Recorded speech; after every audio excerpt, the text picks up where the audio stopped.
9th class. امید کرتی ہوں کہ آپ سب خیریت سے ہوں گے. میں بھی ٹھیک ہوں. ہم نے باب نمبر 1 پاکستان کی نظریاتی اساس کے سوال نمبر 3 اور 4 کو یاد کیا. مجھے امید ہے کہ آپ کو یہ سوالات اچھے سے یاد ہو گئے ہوں گے اور آپ نے رف رجسٹری کے اوپر ان کی پریکٹس بھی کی ہوگی. آج ہم سوال نمبر 5 اور 6 کریں گے. سوال نمبر 5 دیکھیں. ہندوستان میں ایسٹ انڈیا کمپنی قائم کرنے کا مقصد کیا تھا؟ جی بچوں، پیج نمبر 12 پہ دیکھیں. ہندوستان میں مسلمانوں کی معاشی محرومی، اس ٹاپک کو دیکھیں ذرا. پہلا پوائنٹ دیکھیں. انگریزوں نے ایسٹ انڈیا کمپنی 1600 میں قائم کی. کمپنی ہندوستان میں ایسی معاشی پالیسیاں بناتی تھی جس کا زیادہ سے زیادہ مالی فائدہ خود انگریزوں کو ہوتا تھا. دوسرا پوائنٹ دیکھیں. انگریزوں نے اپنی صنعت و تجارت کے تحفظ کے لیے ہندوستان کے عوام پر بھاری ٹیکس لگائے جس سے مسلمان بھی متاثر ہوئے. تیسرا پوائنٹ دیکھیں. انگریزوں نے مسلمانوں کو ان تمام عہدوں سے ہٹا دیا جو ان کے آباء و اجداد کے دور سے ان کے پاس چلے آ رہے تھے. مسلمانوں کو نئے عہدوں سے بھی محروم رکھا گیا. اس طرح مسلمان معاشی طور پر بدحالی کا شکار ہو گئے.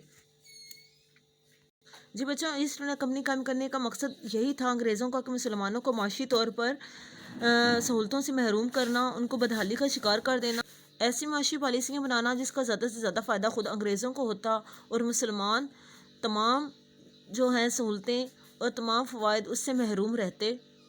سوال نمبر 6 دیکھیں. اب یہ پھر کبھی نہیں ناؤ اور نیور کے عنوان سے شاہراہ آفاق کتابچہ کب اور کس نے جاری کیا؟